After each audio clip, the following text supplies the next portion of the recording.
Et nous voici repartis pour ce qui était censé être le dernier épisode de cette série sur la mutation de la civilisation, sauf que, tac tac tac, j'en ai encore ajouté un petit paquet, parce que ce thème est vraiment très intéressant, et surtout ça intéresse beaucoup de monde. C'est-à-dire que c'est un sujet qui est beaucoup traité par les analystes, et qu'on peut retrouver dans énormément de situations et d'articles, comme on l'a vu, on a parlé de philosophie, d'événements qui se passent dans le monde divers, on a été dans tous les pays, Arabie Saoudite, Amérique du Sud, Chine, l'Inde, et bon, Europe et Russie, c'est principalement ça. Ça concerne vraiment donc tous les pays du monde, et ça concerne aussi toute cette époque, ainsi que on a de nombreux retours dans le passé. Cet article-là encore, il fait référence, comme les autres, comme beaucoup d'autres. On a énormément de références passées qui ressurgissent. Et la question fondamentale, c'est l'avenir. Quel avenir? Une bifurcation. Il y a un avenir tout tracé, qui est celui qui est euh, déterminé par les événements s'ils continuent sur leur voie actuelle sans qu'on n'y change rien. Ce futur déterministe, il nous conduit à l'abîme total, à la ruine, à la fin, et donc on a un autre futur qui est celui qui peut être activé à condition qu'on agisse de façon cohérente, concrète, objective et en pleine conscience ce, ce- ce- de ce à quoi ça tient et de ce qui va en découler. Voilà. Et donc dans cet article, comme d'habitude, extrêmement percutant de Mr. Pepe Escobar, qui maintenant montre sa tête parce que c'est prouve vraiment qu'on a passé une nouvelle étape dans l'évolution. Ce n'est plus un auteur qui fanfaronne et discrètement ou qui fait des bonnes blagues ou qui dit tiens ha ha ha. Là on est quand même devenu au fil des années, notamment nous on a publié, alors combien d'articles de Pepe Escobar on a publié en tout? Regarde ça. Tac, tac. 908. Et les plus anciens remonteront à 2006. Bah voilà, ça fait donc 22 ans. Non, attends. 16 ans, pardon. Oh, mais ça fait 16 ans qu'on y est, hein. Et, euh, et Pepe Escobar est donc devenu un ponte reconnu internationalement de l'analyse géopolitique, géostratégique. Euh, et donc pour une des premières fois, il montre sa tête.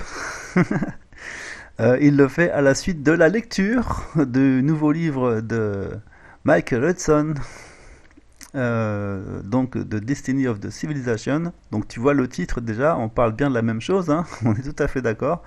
C'est un livre que nous allons lire du coup. Donc la destinée de la civilisation, finance, capitalisme, capitalisme financier, capitalisme industriel ou socialisme. Et alors, il n'y a aucun doute pour nous qui avons voyagé à travers les étoiles que c'est le socialisme qui gagne à la fin. Donc là-dessus, il n'y a même pas à tergiverser. La question d'un système social, c'est que c'est un système et qu'il est social.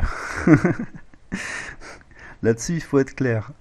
Non, parce qu'il y a plein de gens qui continuent à brimer, critiquer, haïr même le socialisme en tant que tel, euh, comme on peut haïr par exemple la religion à cause des religieux, mais on ne peut pas haïr Dieu et le concept de Dieu, et on ne peut pas haïr le socialisme et le concept du socialisme. C'est vraiment une question d'avoir une bonne compréhension des choses et de savoir leur mettre un nom, même si ce nom est déjà utilisé ailleurs de plein de manières. Il ne faut pas s'attacher au sens donné par les politiciens, etc. Il faut vraiment prendre le sens profond des choses. Et, euh, et ça, c'est la question. Donc, dans son dernier livre, je lis la première phrase, l'économiste Michael Hudson oppose le socialisme au capitalisme financier et met en pièces la civilisation de rêve imposée par les 1%, c'est-à-dire ceux qui gagnent dans le système actuel, les gagnants du système actuel, les seuls et uniques gagnants au détriment de tous les autres. Et comment ça se fait qu'un tel système puisse tenir debout? On se le demande. En fait, il y a beaucoup de choses de l'ordre de la hiérarchie, la soumission, le fait, la dignité ou l'indignité, enfin le fait que même les gens qui ne sont pas concernés se croient concernés, même les gens qui en souffrent espèrent un jour ne plus en souffrir. Voilà, c'est tout un système et une culture mondialisée, mais les temps changent et les gens veulent plus de dignité, ils veulent des raisons, ils veulent une logique, ils veulent savoir où va l'argent, ils veulent savoir qu'est-ce qu'ils vont devenir demain, qu'est-ce qui va se passer. Les gens sont plus cultivés, la conscience grandit et à un moment ou à un autre, créer un système entier sur une planète entière au service de, c'est pas 1%, c'est 0,001% qui détient 50% des richesses mondiales. Ensuite, tu as les subalternes, enfin, ça s'appelle ceux qui administrent les richesses. Ensuite, on a ce qu'on appelle les caporaux, ça s'est appelé comme ça. Je vais vous faire des références à Homo, tu vas voir. Oui, oui.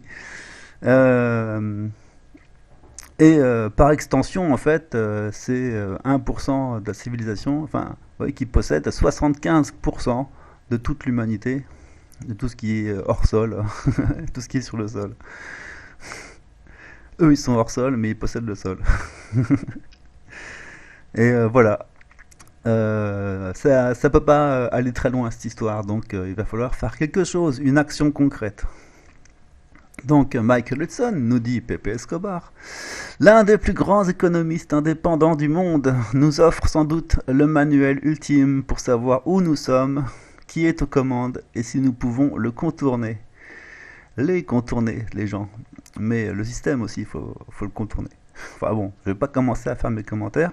On va se contenter de poursuivre son analyse qui elle-même va engendrer tellement de commentaires qu'on risque d'y passer un moment. Déjà, j'aurais même pu m'attarder sur la civilisation de rêve, parce que ça, je sais même pas si on en parlera assez dans cet article. Enfin, je l'ai déjà lu, mais c'est un sujet à part entière. Parce qu'il y est question de foi, il y est question de motivation profonde de l'action, du sens qu'on donne à chaque chose qu'on fait, au travail qu'on fait, à quoi il sert. On a souvent des gens qui nous disent oui mais regardez vous ne participez pas à l'économie donc vous n'êtes rien. Et mais qu'est-ce que ça veut dire participer à l'économie? Où ça va? À quoi ça sert? Qu'est-ce que ça fait? Et c'est ça la question. Et la question en face de ça, c'est pour les humains, eux, qui veulent bien faire des bonnes choses pour tout le monde, qui sont bien volontiers bénévoles et bien volontiers altruistes et généreux et quoi que ce soit. Il n'y a aucun problème pour les gens d'agir positivement pour le monde, mais est-ce que c'est ce qui se passe? Est-ce que c'est à ça que ça amène ce qu'on fait? Si c'est pas ça, la question c'est quel est le but de la vie? Le but de la vie, qu'est-ce qu'on fait sur Terre? À quoi ça sert de vivre sur Terre? Si c'est pour passer son temps à enrichir une très faible marge de la population qui, elle, se croit tout permis et, vole littéralement la vie de tout le monde, l'aspire et au final la détruit totalement à la fin qui reste, de sorte qu'à la fin il reste plus rien. Qu'est-ce que c'est que ces stupidités gigantesques? C'est ça quand même, ce monde, cette civilisation. Donc, entrons directement dans le vif du sujet. Hudson, dans son livre, commence par une analyse de l'éthique du prenez l'argent et partez. Alors, il va falloir décrire ça avec la désindustrialisation. puisque 90% des revenus des entreprises américaines sont utilisés pour des rachats d'actions et des versements de dividendes afin de soutenir les cours des actions des sociétés. Il faut bien comprendre, avec cette description qui est très correcte, que ceci, je le souligne, 90% des revenus utilisés pour l'achat d'actions et le versement des dividendes, est ce qu'on appelle une boucle de renforcement.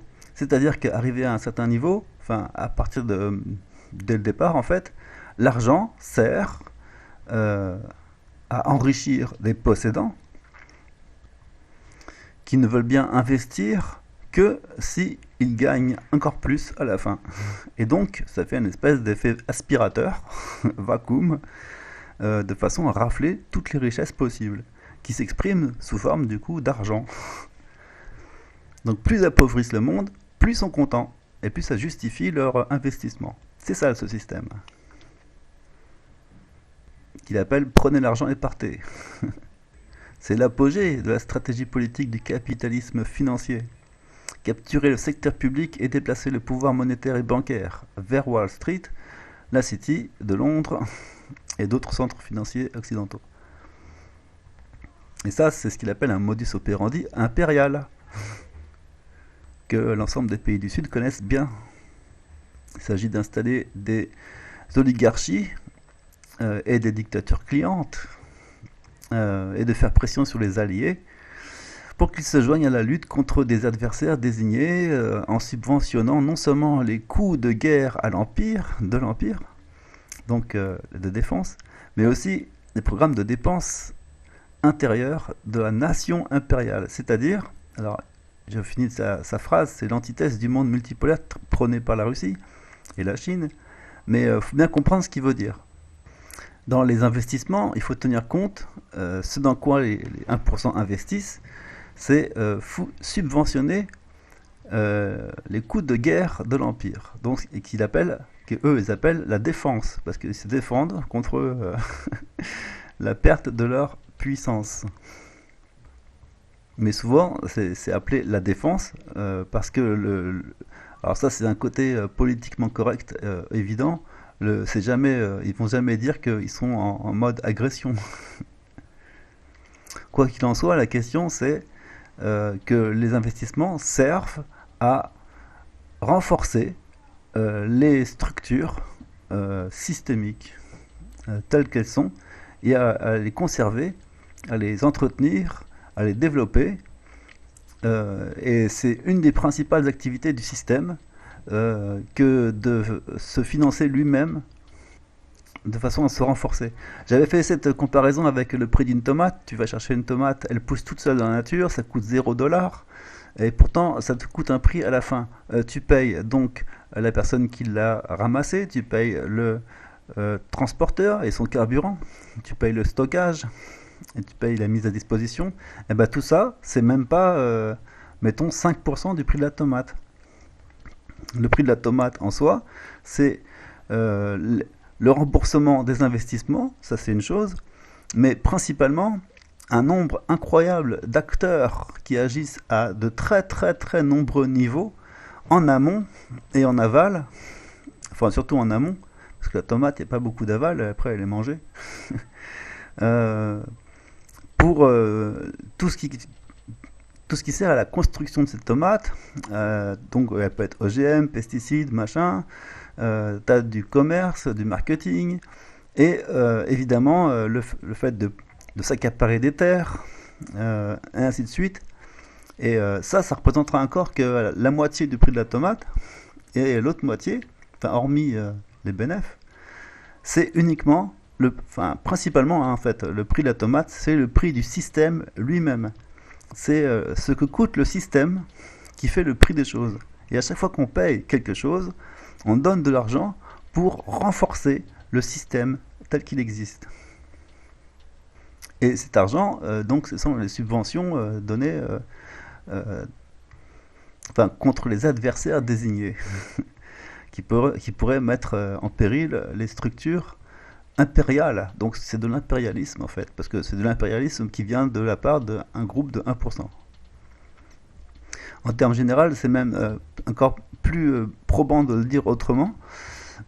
C'est l'argent des gens qui sert à maintenir leur servitude. Donc on utilise les ressources financières produites par le travail des gens pour les maintenir dans cet esclavage. De la même manière qu'on va payer grâce aux impôts les militaires et les policiers qui vont leur frapper dessus. Ça c'est la version light et peu complexe de la situation. Mais c'est comme ça.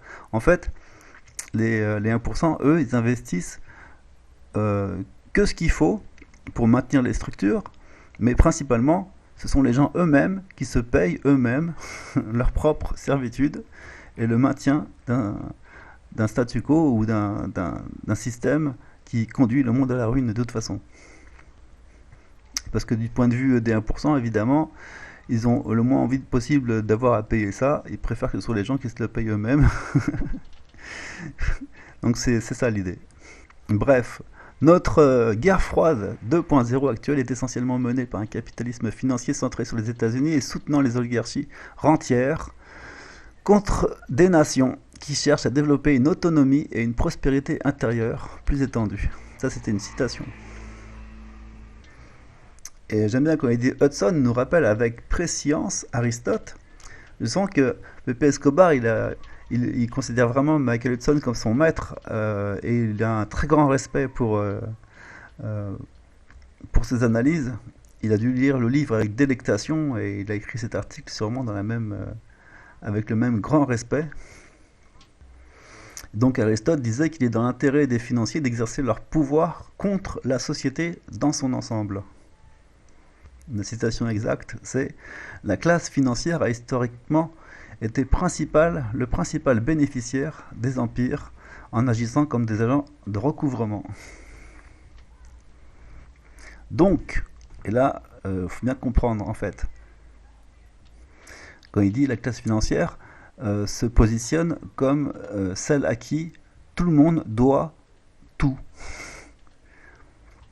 Ce qui fait que, par corollaire, évidemment, et là je lis, le principal levier impérial du monde, sur le monde, de la part de ces 1%, est une véritable stratégie de sous-développement. Et donc ça s'opère sur le champ financier, c'est-à-dire que les méthodes utilisées, c'est instrumentaliser la pression du FMI pour, alors je cite, ce qu'il cite lui-même, transformer les infrastructures publiques en monopoles privatisés. Et ça, on arrive au centre du truc. Inverser les réformes pro-travail du XXe siècle via ces fameuses conditionnalités des prêts. La privatisation, donc, c'est un moyen sûr de contrer les évolutions sociales d'un très grand intérêt qui ont été faites pendant le XXe siècle, mais qui vont à l'encontre de la structure impériale en fait, des richesses, ou de cheminement des richesses. Et donc ce qui est devenu aussi une principale menace pour ce système, c'est le mouvement des non-alignés, créé à Belgrade en 1961 avec 120 nations et 27 observateurs. Et donc le moyen principal pour s'en prendre à eux, ça a été une série de guerres ethniques. À l'époque, les premières incarnations de la révolution de couleur, mais ça a été très bien développé ensuite, il y en a eu autant qu'on en veut, de toutes les couleurs en fait, et de créer des dictatures à l'échelle industrielle, de Suharto à Pinochet. Et là, j'aime bien comment c'est formulé, parce que là, c'est le moment de point culminant, en fait, de cette stratégie de renforcement et d'agression, en fait, a eu lieu au moment de la chute de l'URSS, de sa dissolution. Et Hudson rappelle comment le FMI et la Banque mondiale, alors là, la citation, elle est super bien, ont élaboré un plan pour que les dirigeants russes imposent l'austérité et cèdent leurs actifs, peu importe à qui. On ne saura même pas de toute façon. Et ceci dans une vague de thérapie de choc, guillemets, afin de laisser euh, la prétendue magie de la libre entreprise créer une mêlée générale néolibérale. Là, on a donc deux choses irrationnelles. On ne sait pas à qui l'URSS allait devoir de l'argent. En tout cas, ils allaient payer au maximum possible. Et pourquoi? Eh ben, c'est pour la prétendue magie de la liberté d'entreprise. Parce qu'au début, il appelait la civilisation de rêve. C'est vraiment quelque chose qui est l'ordre de la religion, de la foi et de l'illusion totale. C'est le principe en fait de la main invisible du marché. On dit si tout le monde fait du mieux qu'il peut et qu'il achète exactement ce qu'il y a de plus intéressant à acheter, alors automatiquement le monde entier sera parfaitement correct et équilibré, éthique et logique, puisque à la base les gens agissent de façon équilibrée, éthique et logique. Donc la transition d'une échelle à l'autre n'a jamais été mesurée ou comprise de façon objective.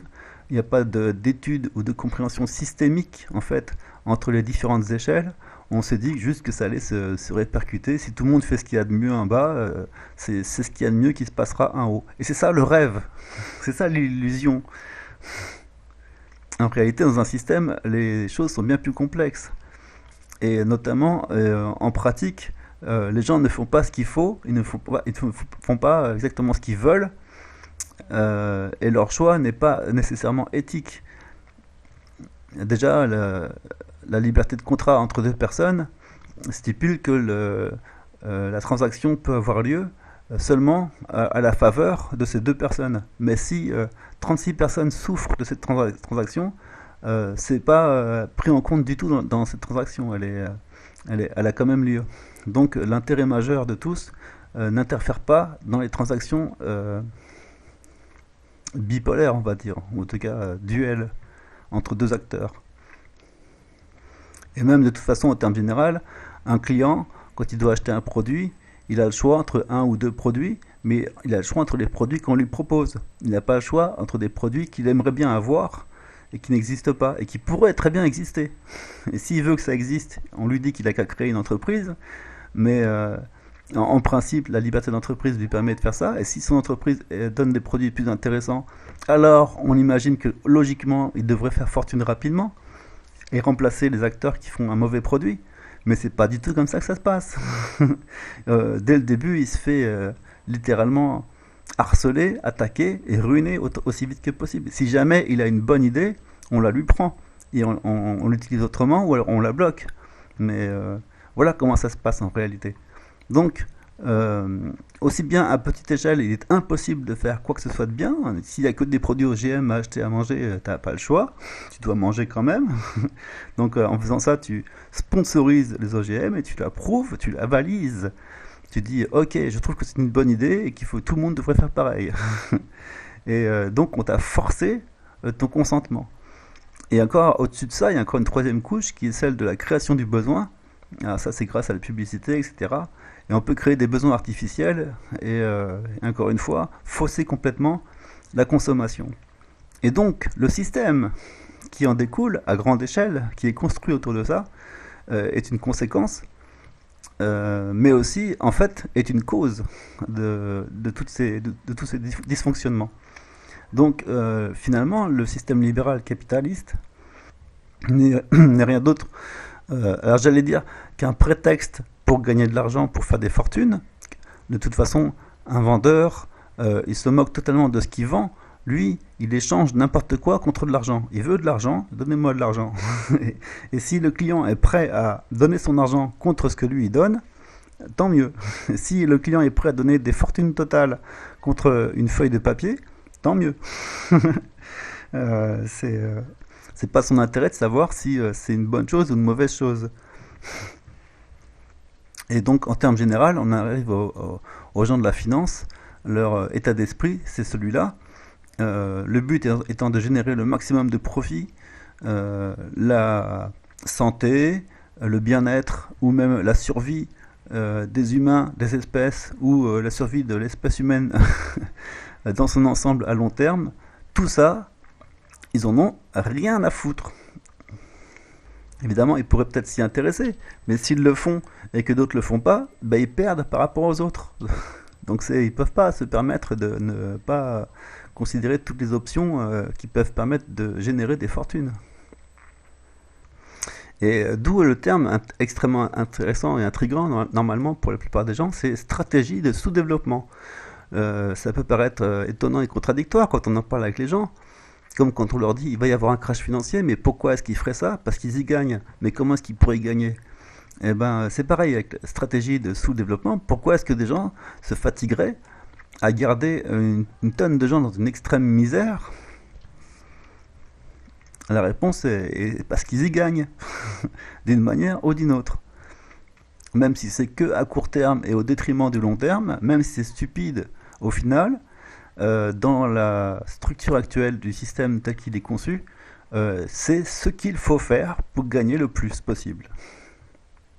Et donc dans la même veine, quand il y a des gens qui ont fait le mouvement des non-alignés, qui existe toujours, auquel même Mélenchon a prétendu vouloir faire contribuer la France, mais ça il l'a fait il l'a dit qu'une fois et après on n'a plus entendu parler, hein, parce que faut pas déconner non plus. Mais même eux, enfin surtout eux, ça a été l'occasion de leur envoyer sur la tronche les révolutions de couleur et toutes les formes de changement de gouvernement comme on pouvait s'y attendre. Et de même, bah, quand l'URSS s'est effondré, ils ont sabré de champagne. Alors ça, c'était vraiment la super fête.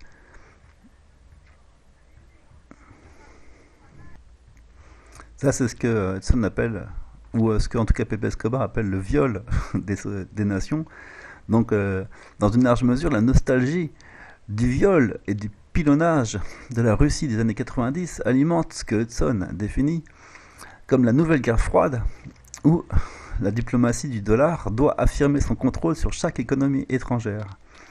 La nouvelle guerre froide n'a pas mené n'est pas menée uniquement contre la Russie et la Chine, mais contre tous les pays qui résistent à la privatisation et à la financiarisation sous le parrainage des États-Unis. Donc tous ceux qui résistent à la vassalisation de leur gouvernement et de leur service public en termes généraux.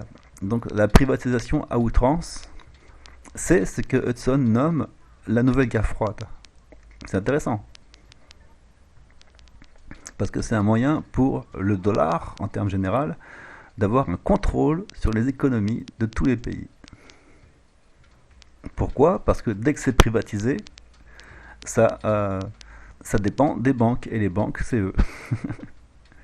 Et ça dépend des actionnaires, et les actionnaires, c'est eux. Donc les choix peuvent être déterminés à ce niveau-là, et imposés ensuite à toute la hiérarchie qui est en dessous.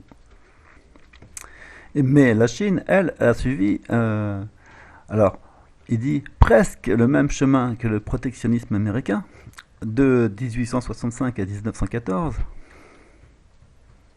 en opérant des subventions publiques de l'industrie, des investissements massifs du secteur public, des dépenses sociales dans l'éducation et dans les soins de santé pour améliorer la qualité et la productivité de la main-d'œuvre. Alors, on parle bien des humains, hein, il faut qu'ils soient en forme pour pouvoir produire. Ça s'appelait pas encore le marxisme, mais c'était simplement, comme il le dit, une façon logique d'envisager l'industrialisation en tant que partie d'un vaste système économique et social. Donc à la base, la Chine, c'est comme ça qu'ils ont réfléchi au problème. Mais ensuite, le capitalisme financier, ou de casino, comme il l'appelle souvent, a pris de l'ampleur, notamment avec des excédents agricoles, des monopoles dans la technologie de l'information, parce que surtout c'est l'armée qui a déposé tous les brevets. Imagine que même la machine à coudre est un brevet militaire américain. Donc à chaque fois qu'il y a une couture sur un tissu, on paye un royalties aux Américains. C'est intéressant de savoir ça. Il y a les brevets pharmaceutiques. Bref, tout ce qui peut permettre d'extraire une rente de monopole, tout en rendant largement exonérés d'impôts ces industries, en utilisant les centres bancaires offshore, donc totalement dans les paradis fiscaux. C'est vraiment de la voyoucratie à 100%. Hein. Le dollar est une mafia qui n'est localisé dans aucun pays précisément, et qui n'est redevable à personne en tout cas. On pourrait dire qu'ils sont dans les eaux internationales en fait. Bref, voilà l'état de l'empire actuel. Il s'appuie uniquement sur la classe des rentiers et sur la diplomatie du dollar. La prospérité étant concentrée dans le 1% supérieur des élites et de l'établissement, le corollaire inévitable est que la diplomatie américaine impose des sanctions illégales et unilatérales à la Russie, à la Chine et à toute autre personne qui défie ses dictats. Donc c'est pour ça qu'il le décrit comme un remake postmoderne boiteux de l'Empire romain tardif, dépendant du tribut étranger pour sa survie dans l'économie rentière mondiale d'aujourd'hui, tel que le dit Hudson. Et évidemment, comme c'est pas infini comme mécanisme, la question c'est comment sécuriser cette mafia. Donc la phrase que lui utilise pour dire ça, c'est entrer dans la corrélation entre un repas gratuit qui s'amenuise et la peur totale. Et c'est pourquoi les États-Unis ont entouré l'Eurasie de 750 bases militaires. Délicieusement, dit-il, toujours avec admiration de Hudson, il remonte à Lactance, à la fin du IIIe siècle, décrivant l'Empire romain sur les instituts divins pour souligner les parallèles avec la version américaine, ici. Afin d'asservir les plus grands nombres, les Cupides ont commencé à s'approprier et à accumuler les produits de première nécessité et à se les accaparer afin de garder ces largesses pour eux-mêmes. Ils n'ont pas fait cela pour le bien de l'humanité, si ce n'était pas du tout dans leur nature. Ils l'ont fait pour rafler toutes les choses comme produit de leur cupidité et de leur avarice. Au nom de la justice, ils ont fait des lois injustes et inéquitables pour sanctionner leur vol et leur avarice contre la puissance de la multitude. De cette façon, ils se sont servis autant que l'autorité et la force leur permet, ainsi que leur méchanceté flagrante. Je te repeins la phrase rapidement. Et ça, c'était au IIIe siècle. Donc la question aujourd'hui, c'est l'argent et le crédit, la terre, les ressources naturelles et les monopoles seront-ils privatisés et concentrés entre les mains d'une oligarchie de rentiers ou utilisés pour promouvoir la prospérité et la croissance générale? Il s'agit essentiellement d'un conflit entre le capitalisme financier et le socialisme en tant que système économique. Et donc, c'est ce qu'il faut toujours faire à ce moment-là, parce que beaucoup de gens font beaucoup de critiques de beaucoup de manières différentes du système actuel, en disant ce qui est mal, ce qui est pas bien, ce qui est pas beau, etc. Mais comme il faut le faire à chaque fois qu'on fait cet exercice, il faut aussi avancer des solutions et proposer des réponses aux problèmes. Parce que c'est bien de décrire les problèmes, c'est toujours difficile et compliqué de décrire les problèmes.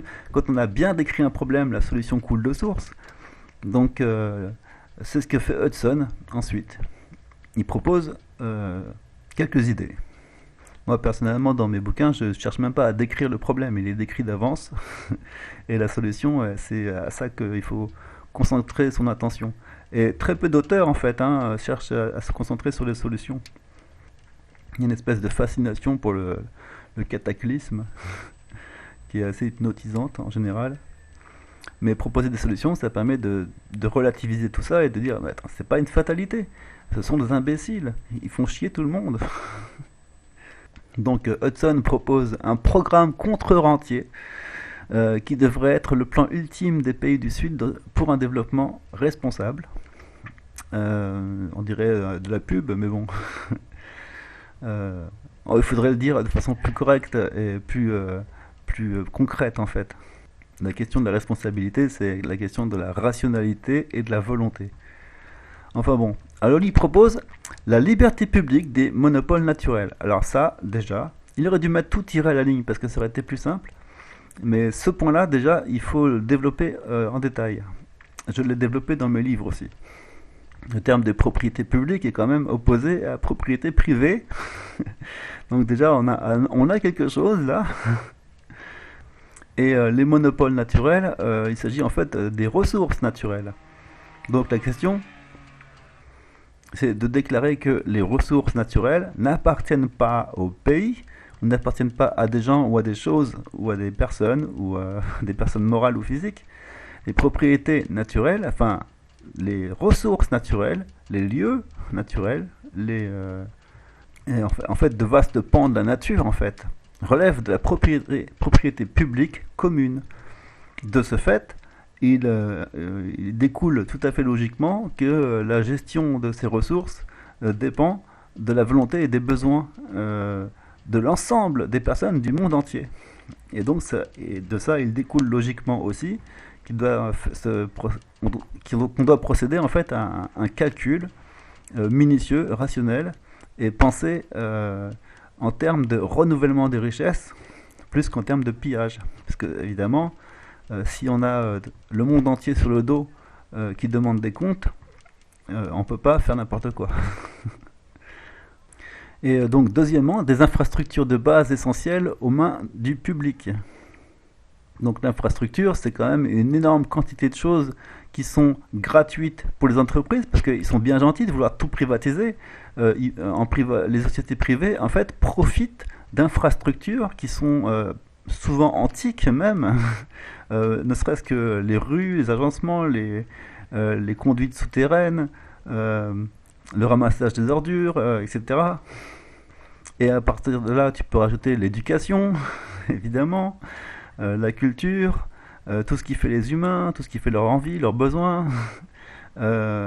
Tout vouloir privatiser, c'est absolument absurde, puisque les sociétés privées profitent, sans le savoir, sans s'en rendre compte, d'une énorme quantité d'investissements qui sont de l'ordre de l'infrastructure. Ce sont des investissements à très long terme. Comme j'ai dit, ne serait-ce que les installations de circulation de l'eau, circulation de l'électricité, circulation de l'information, c'est pas forcément que des entreprises privées, évidemment. Et si on attendait qu'elles le fassent, pour espérer un profit au second, au troisième degré, enfin un profit qui n'est pas direct, mais qui est à long terme, si on attendait qu'elles le fassent, ça va être une catastrophe, évidemment. C'est ce qui se passe notamment en Angleterre, quand le rail est privatisé, les trains sont privatisés. Et bah, du coup, l'entretien des rails ne se fait plus parce que c'est pas intéressant de dépenser de l'argent là-dedans. Et les trains déraillent et les gens meurent. Mais bon, dans la limite du raisonnable, tant qu'on peut gagner le maximum d'argent. Puis après, quand c'est trop le bordel, là, ils investissent un petit peu, mais juste à court terme, hein, pour réparer pour quelques temps. Pareil, aux États-Unis, les ponts sont en ruine, les chaussées, les infrastructures, tout a été privatisé et donc tout est en ruine. Donc quand on parle des infrastructures de base essentielles, il faut qu'elles soient aux mains du public. Ensuite, en troisième point, tu as l'autosuffisance nationale. Ça, c'est quand même un point très important qu'on a vu aussi encore chez Dugin et d'autres auteurs encore, l'autosuffisance, et c'est le corollaire direct de l'autodétermination et de la souveraineté. On parle de souveraineté alimentaire, de souveraineté numérique, etc. Évidemment, cette autosuffisance ne peut pas être totale, de la même manière que si on va habiter dans une petite maison de campagne avec une électricité solaire et de l'eau de la rivière, l'autosuffisance va être limitée, mais on peut quand même la maximiser. C'est pareil à l'échelle nationale, on peut la maximiser. Mais l'autosuffisance qui l'intéresse le plus, c'est surtout celle en termes de création monétaire et de crédit. Évidemment, là, il est question de la nature régalienne de l'État à être capable de créer sa propre monnaie et donc de pouvoir, en fait, on va le dire carrément, investir gratuitement, en tout cas diriger l'énergie humaine vers des tâches, des actions qui sont principalement destinées au bien public et au bien général. C'est pas grave si après il y a trop de monnaie qui est créée artificiellement par l'État, qui a le droit de le faire autant qu'il veut, de façon à répondre à tous les besoins qui sont nécessaires immédiatement. C'est pas grave parce que de toute façon après cet argent il est récupéré sous forme d'impôt et il peut très bien être ressorti du système pour éviter de l'inflation par exemple. Donc en principe c'est même censé marcher très bien.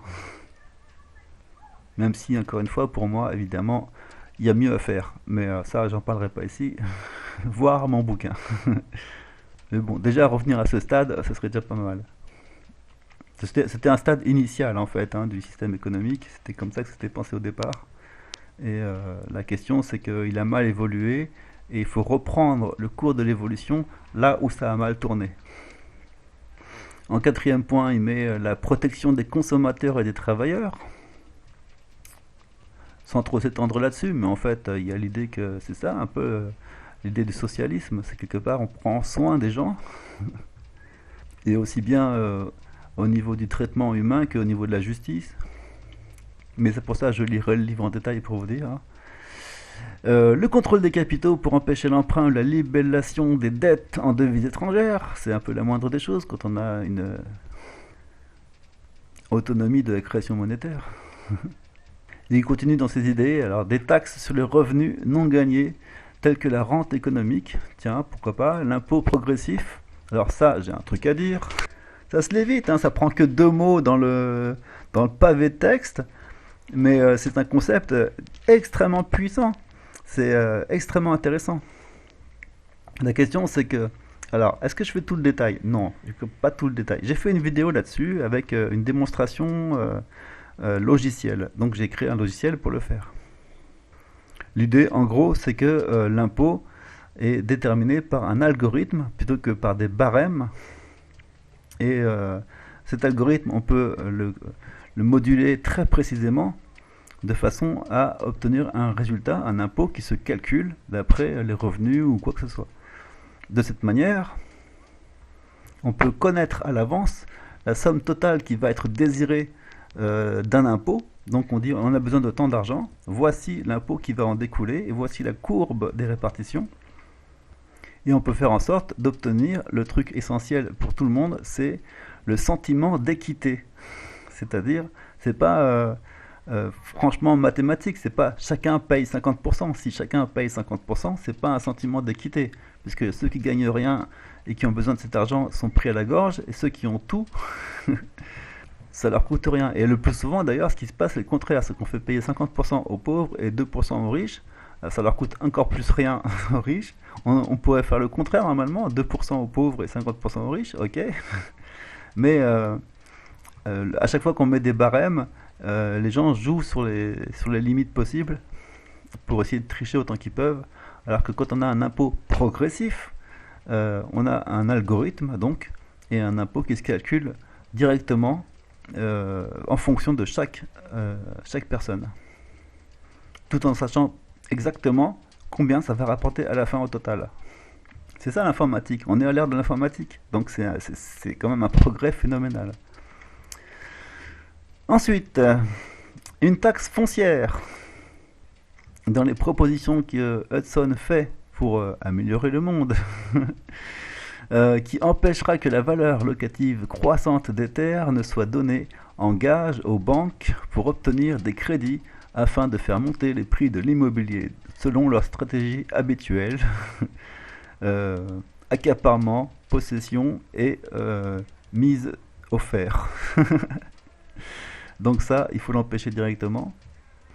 Et enfin, utilisation de l'excédent économique pour des investissements en capital tangible et l'autosuffisance alimentaire nationale. C'est-à-dire l'idée que les profits qui peuvent être tirés des activités doivent servir à d'autres investissements. En fait, si dans mon idéal à moi, si vraiment tout est nationalisé, même la nourriture, tous les biens de première nécessité devraient être totalement nationalisés, le but étant de les vendre à prix coûtant. Et si c'est un petit peu supérieur que le prix coûtant, ces bénéfices peuvent servir. Et en fait, si on dimensionne, on va dire, l'ensemble des besoins financiers de l'État en termes d'investissement sur ce qu'il vend, en fait, on peut directement faire passer les impôts sur les prix des denrées qui sont vendues quasiment à prix coûtant, plus 1 euro, plus 1 centime même, ça suffit largement, 1 centime, 2 centimes, 3 centimes.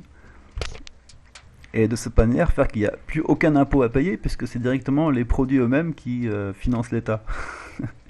Et en faisant ça, il y aurait plus d'impôts à payer, Deuxièmement, tous les biens et produits de première nécessité seraient vendus allègrement 10 fois moins cher qu'actuellement. Et troisièmement, il y aurait une autonomie, autarcie complète, ou en tout cas autosuffisance maximisée. Donc il y a des moyens de faire super bien et beaucoup beaucoup mieux que ce qu'on fait aujourd'hui. Et si c'est pas le cas, c'est uniquement parce que les structures et les infrastructures sont verrouillées par des possédants qui agissent comme une mafia. Alors Pepe Escobar continue, comme Hudson semble avoir couvert toutes les bases, c'est ce qui me semble aussi à peu près. À la fin du livre, il ne me restait qu'une seule question primordiale. Et je lui ai demandé comment il analysait les discussions actuelles entre l'Union économique eurasiatique, l'UEE, et les Chinois, et entre la Russie et la Chine, plus loin dans le temps, dans l'avenir, et savoir s'ils sont capables d'offrir un système financier et monétaire alternatif. Peuvent-ils vendre ce système alternatif à la majeure partie de la planète, tout en évitant le harcèlement financier impérial? Est-ce que ça peut marcher, en fait, la question? Ce qui est bien, c'est qu'il peut se poser la question et il peut téléphoner à son pote pour lui dire, alors, j'ai lu ton bouquin, mais à l'avenir, comment est-ce qu'ils vont faire pour rendre ça attractif, en fait? Hudson a eu l'amabilité de me répondre parce qu'il pourrait être considéré comme le résumé d'un chapitre entier du livre. Pour réussir, toute réforme doit porter sur l'ensemble du système et non sur une seule partie. Ça, c'est aussi une chose que j'ai dite. Personnellement, je le disais parce que différentes instances du système ont besoin l'une de l'autre et qu'utiliser une instance toute seule dans un système hostile, c'est le soumettre à la corrosion. Donc un système, c'est un ensemble d'instances qui sont faites pour fonctionner ensemble. C'est pour ça d'ailleurs, entre autres, que quand on fait il y a des gens de bonne volonté qui font des belles initiatives porteuses d'espoir et d'avenir, mais en réalité elles sont soumises à ce que j'appelle la corrosion, parce qu'elles sont complètement noyées au sein d'un système qui est lui extrêmement toxique, invasif et non permissif envers les innovations, sauf si elle peut tirer profit de ces innovations d'une manière ou d'une autre, et la détourner de son but initial. Donc Hudson explique que le fait que les économies occidentales se soient financiarisées dans le but de laisser la création de crédit entre les mains du secteur privé, ça c'est le plus important, et ça aussi dans ce but de maximiser les gains évidemment, cet objectif s'est répandu comme une lèpre dans les économies entières. Tout le monde a voulu faire pareil. Parce que comme je le disais, si on ne le fait pas et que les autres le font, on perd. Et finalement cet objectif de réaliser des gains financiers à tout prix s'est répandu dans tous les domaines de la société. Donc après il fait une liste complète: exportation agricole, pétrolière, technologie de l'information, syndicalisme, agriculture, plantation, nanana. Et donc tout ça c'est fait au détriment de l'autosuffisance. C'est-à-dire, je rajoute personnellement, au détriment d'une pensée à long terme. Donc le but finalement a été de siphonner les frais généraux et les revenus du travail et de l'industrie. Donc Hudson explique que pour se libérer de la dynamique du capitalisme financier prédateur, qui est parrainé par les États-Unis et ses sbires, les pays étrangers doivent être autosuffisants en premier lieu, notamment en matière de matières premières, d'énergie, de technologie et d'autres besoins fondamentaux. Il ne va pas plus loin, il dit juste que ça nécessite une alternative au libre-échange, à son soi-disant commerce équitable, qui n'est pas du tout équitable parce que toute concurrence est déloyale. Ça nécessite une alternative à la FMI, au FMI, à la Banque mondiale et à l'OIT. Je ne sais pas ce que c'est l'OIT du coup. Ça doit être l'Organisation internationale du commerce, un truc comme ça, mal traduit.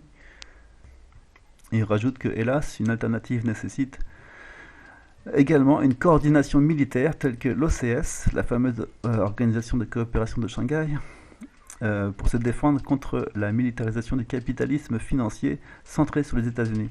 Et là, on va arriver à un point très intéressant, c'est que il a prononcé le mot de l'étape suivante qui nous attend dans ce système, c'est la militarisation du capitalisme financier. Ça, c'est très bien vu de l'avoir dit, parce que justement, on a des trucs à dire là-dessus. Et en fait, ce qu'il explique là, textuellement, c'est que pour se sortir de là, il faut d'une part de l'autodétermination et de l'autonomie alimentaire, etc.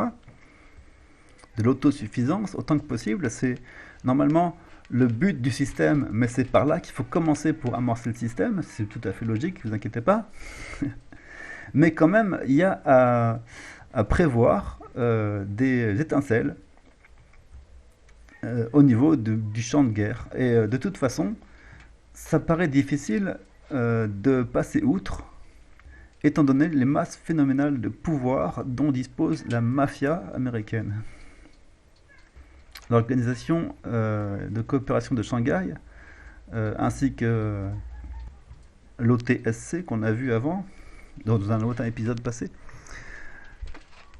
sont ou deviennent en mesure de rivaliser avec l'OTAN, qui est le centre de commandement armé de la mafia américaine. Et c'est finalement un peu ce qui s'est passé avec la guerre en Ukraine. En tout cas, c'est un début. C'est pour ça que pas mal de monde pense que ça va durer longtemps. Je pense pas, moi, que ça va durer longtemps, mais peut-être que je me trompe. Mais en tout cas, d'après ce que dit Hudson, ça va durer longtemps.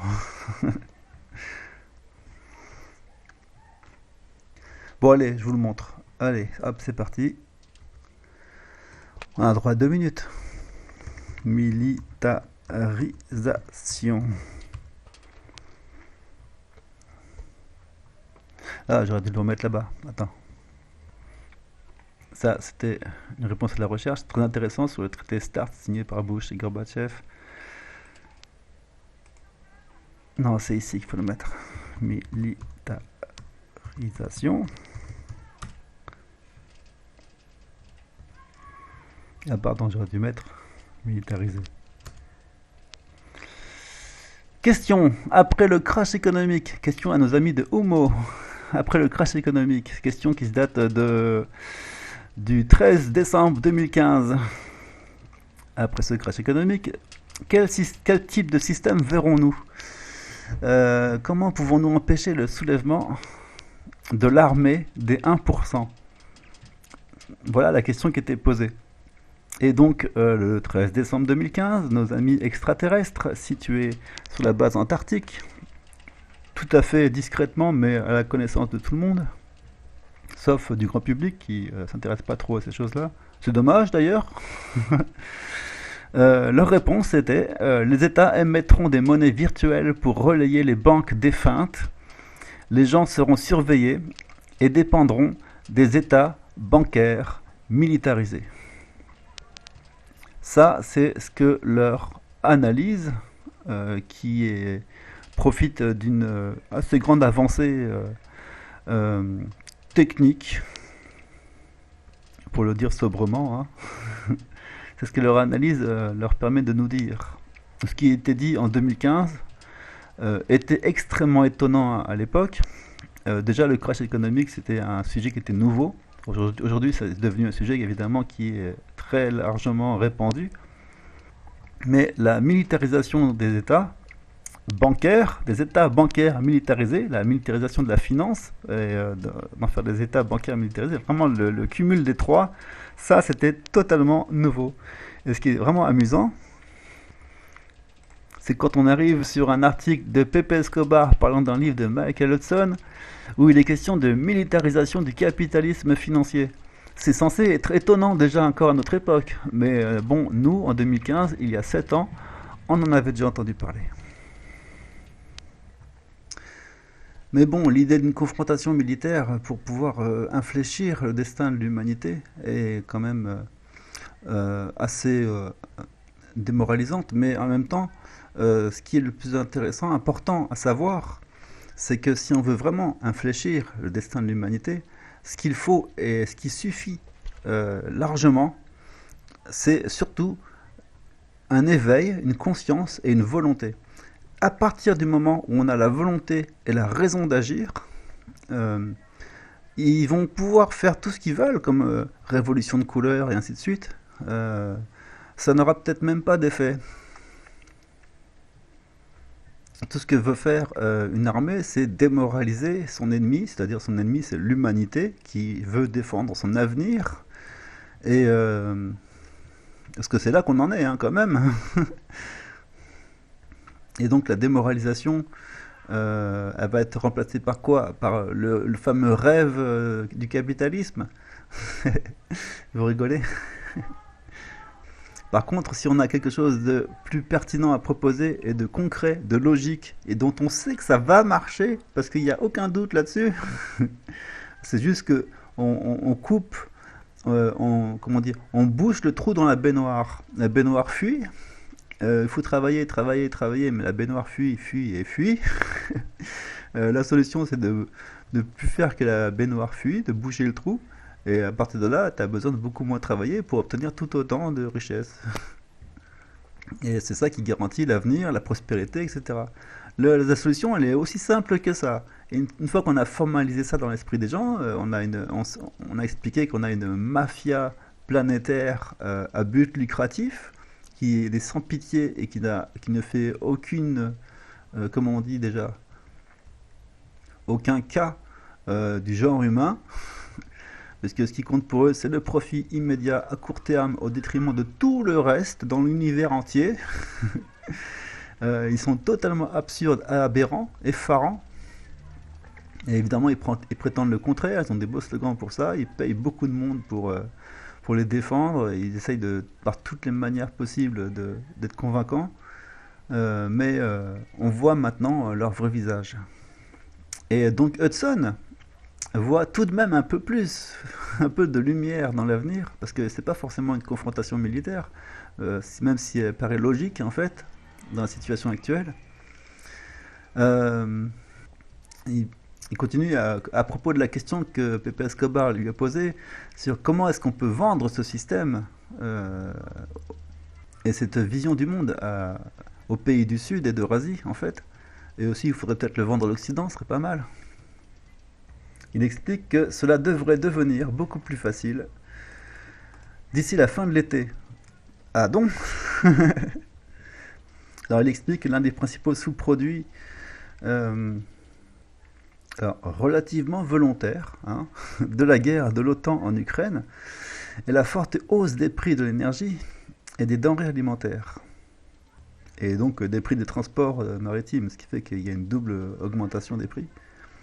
La balance des paiements de nombreux pays du Sud et d'autres pays sera alors fortement déficitaire, ce qui créera une crise lorsque leur dette libellée en dollars envers les détenteurs d'obligations et les banques arrivera à échéance. C'est-à-dire, pour le dire clairement, les pays du Sud vont être tout simplement ruinés totalement. Et donc ils vont commencer à se poser des questions très sérieuses. Et si on leur propose une alternative, ils vont pas réfléchir longtemps. Et ça pourrait aller vite, très vite. Et c'est ce que voulait en fait au départ. Parce que quand il dit non involontaire, il y a ici une petite information qui n'est pas développée, mais qui est extrêmement pertinente à propos de l'extrême stupidité des actions des Occidentaux. En fait, c'était quand même une de leurs volontés, un de leurs objectifs, de créer un grand désarroi économique. Le but étant évidemment d'arriver avec des solutions un peu au même titre que ce qui s'est passé en Grèce en fait. On met le pays sous perfusion et on l'endette encore plus et on le met littéralement en esclavage. De cette manière, on peut opérer une privatisation effrénée de tout ce qui est possible de privatiser et donc de contrôler. C'est le système de la mafia. Hein. Pour acheter les bâtiments d'un quartier, d'un pâté de maison, ils font péter des petites bombes à gauche à droite, ils augmentent l'insécurité, ils font péter des durites, des canalisations. Tout ça c'est pour faire baisser les prix. Et là-dessus ils n'ont plus qu'à arriver et à proposer la moitié de la valeur initiale de chaque bâtiment à leurs propriétaires. et en leur disant, bah écoute, je te fais une faveur là quand même, parce que bientôt ça vaudra plus rien ton truc. Et voilà comment on rachète un quartier ou tout un pays en fait. On le ruine et ensuite on arrive en rachetant les restes à bas prix. C'est le principe de base. Mais là, le problème du coup, c'est que les pays euh, écrasés par cette technique, tout d'un coup, se voient offrir une alternative. Et on leur dit, bah, écoutez, entrez dans le jeu de l'ordre multipolaire, l'ordre mondial multipolaire. Chez nous, vous n'avez aucune dette. Et vous pouvez repartir à zéro sur des bonnes bases. Et des bases saines en plus. Donc il explique que le principal défi pour la plupart des pays du Sud est d'éviter le défaut de paiement. Et au moment où les dettes seront supérieures à leurs propres besoins, à subvenir à leurs propres besoins, qu'est-ce qu'ils feront à ce moment-là? Que choisiront-ils? Le FMI peut leur proposer de créer des DTS pour leur permettre de payer, alors c'est comme méthode Grèce, hein, en s'enfonçant encore plus dans la dette dollarisée et en se soumettant au plan d'austérité du FMI et en exigeant qu'ils vendent encore plus leurs ressources naturelles, leurs forêts, leurs eaux, etc. Tel que je l'avais à l'instant prédit, en toute logique.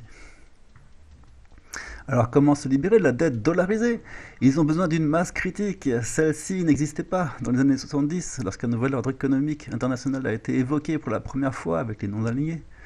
Mais aujourd'hui, il devient une alternative viable grâce à la puissance de la Chine, aux ressources de la Russie et à celles des pays alliés comme l'Iran, l'Inde et les autres pays d'Asie orientale et centrale, et aussi dit l'Arabie saoudite. Je soupçonne donc qu'un nouveau système économique mondial est en train d'émerger. Et c'est plus qu'un soupçon, mais Hudson, c'est pas le premier à l'avoir vu. Mais maintenant, il est au courant. S'il réussit, le siècle dernier, depuis la fin de la Première Guerre mondiale et le désordre qu'elle a laissé, apparaîtra comme un long détour de l'histoire, revenant maintenant à ce qui semble être les idéaux sociaux fondamentaux de l'économie classique, un marché libre de propriétaires à la recherche de rente, de monopoles et de finances prédatrices. Comme je disais, c'était le fait de revenir à la case départ, ou en tout cas de revenir au moment où il y a une bifurcation dans l'histoire et où ça a mal tourné.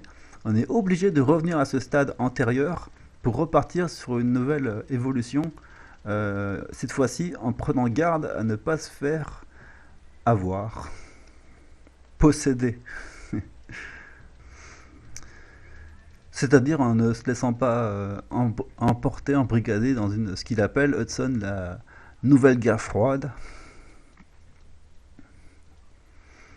D'où le fait qu'ils disent, bon, en bref, c'est un conflit entre deux systèmes sociaux différents, chacun ayant sa propre philosophie de fonctionnement des sociétés. On a, nous, détaillé ces philosophies dans nos articles précédents. Et on ne l'a pas vraiment fait avec le maximum d'efficacité, mais on l'a déjà au moins amplement survolé dans leur teneur philosophique. La question, c'est seront-elles planifiées par des centres financiers néolibéraux, centrés à New York, soutenus par les néoconservateurs, ou représenteront-elles le type de socialisme envisagé à la fin du XIXe siècle et au début du XXe, c'est-à-dire un marché et de fait une société de rentiers. Les monopoles naturels, tels que la terre et les ressources naturelles, seront-elles socialisés? Seront-ils socialisés et utilisés pour financer la croissance intérieure et le logement, ou laissés aux intérêts financiers qui transforment les loyers en paiement d'intérêts et qui grugent les revenus des consommateurs et des entreprises? Il a vraiment des perception, comment dire, une capacité de synthèse et d'expression de l'idée profonde de ce que ça représente qui est vraiment très performante. J'adore en fait. C'est ça Michael Hudson, quand il dit les intérêts qui grugent les revenus des consommateurs et des entreprises. C'est l'idée principale. Donc la question c'est surtout, est-ce que les gouvernements créeront leur propre monnaie et piloteront-ils les banques pour promouvoir la prospérité nationale, ou bien laisseront-ils les banques privées, ou en tout cas qui appartiennent aux banques centrales, prendre le contrôle des trésors nationaux Est-ce qu'ils vont laisser faire ça? Est-ce que c'est ça qui va se passer ou pas? La suite au prochain épisode.